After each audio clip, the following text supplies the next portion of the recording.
So in this lecture, we will study the perpendicular axis theorem. The first point in this case is that this perpendicular axis theorem is valid only for two-dimensional objects. Like suppose we have a rod, a ring, disc, hollow sphere,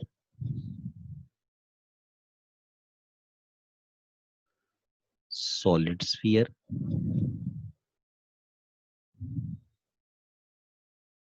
These are the basic objects. So rod is one-dimensional, ring is two-dimensional, disc is also two-dimensional, hollow sphere is three-dimensional, solid sphere is three-dimensional. So for rod, for hollow sphere, and for solid sphere, the perpendicular axis theorem will not be valid. It will be valid only for the ring and the disc. Apart from this, if we have a rectangular plate, so as it is also two-dimensional, so the perpendicular axis theorem will be valid for the rectangular plate also. Now, what does the perpendicular axis theorem states? It states that suppose there is a two-dimensional object, two-dimensional. So it is lying completely in this plane. Now, if we make three axes which are mutually perpendicular, suppose I make this as one axis and this as the other axis. Now both these axes are perpendicular to each other. I call one axis as x and the other axis as y. So the third axis in this case will be perpendicular to the plane of the object. So third axis we can make as z axis. Now they are saying that if we find out the moment of inertia about the x-axis and we know the moment of inertia about the y-axis, so on adding both of them, we will get the moment of inertia about the z-axis. This is a very simple theorem, and the examples on this are also very easy. Like suppose we consider the case of a ring. Suppose this is a ring. This ring has mass m and radius r. Now if I make one axis,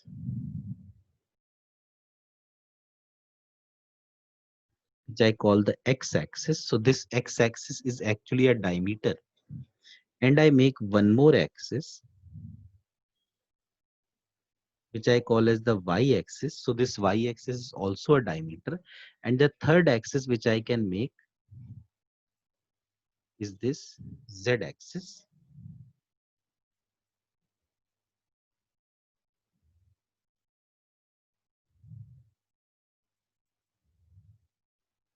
So we can very easily, according to the theorem, say that Ix is equal plus Iy is equal to Iz.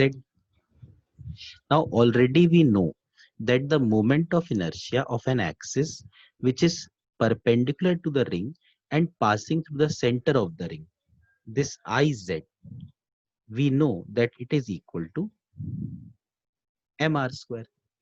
So we can write Ix plus Iy is equal to mr square. Now, as we can see that Ix and Iy both are diameters. So it means that Ix is equal to Iy because X is also a diameter and Y is also a diameter. So instead of Iy, I can keep Ix. So it will give us 2Ix is equal to mr square. So Ix is equal to mr square upon 2. And this is also equal to Iy. So the moment of inertia of this ring about x-axis diameter and y-axis diameter both is mr square by 2 and Iy is also equal to mr square by 2.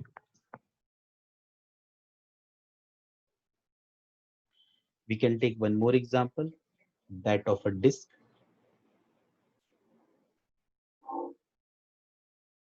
Let us have a look. Suppose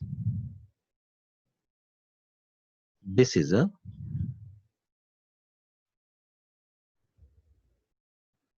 disk having mass m and radius r. I make one axis as the x, other axis as the y, and both these axes are in the same plane as the disk. So this is x and this is y. And the third axis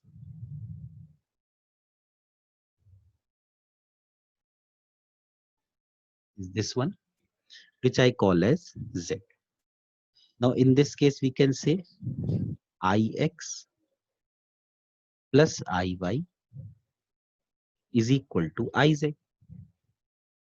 We know that Iz, which is the moment of inertia of the disk about an axis which is perpendicular to the rod, is half mr square. So Ix plus Iy is equal to half mr square.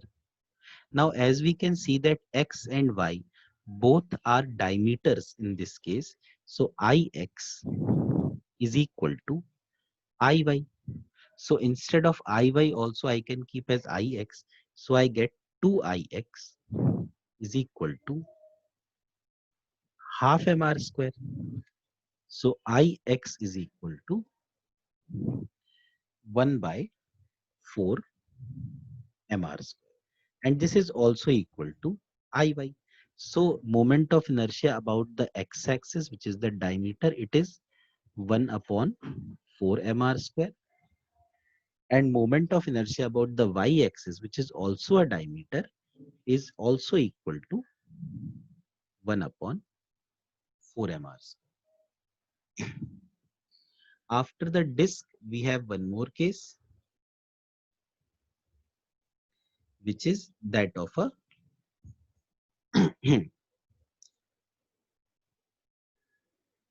rectangular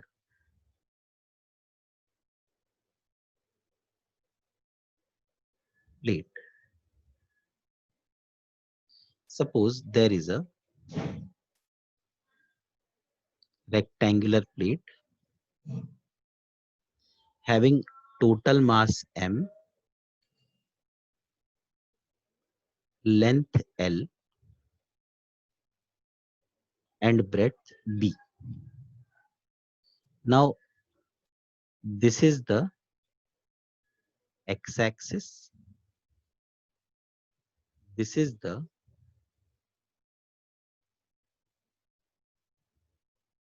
y-axis, and this axis, which is perpendicular, is the z-axis. So I can write here Ix plus Iy is equal to Iz. In the previous lectures, we have already discussed about the values of Ix and Iy. So the value of Ix as discussed in the previous lectures was equal to m b square upon 12. The moment of inertia about the y-axis was m L square upon 12. So Iz, which means the moment of inertia about an axis which is perpendicular to the plate and passing through the center of the plate, is given by m L square plus b square upon 12. So this completes our discussion on the perpendicular axis theorem.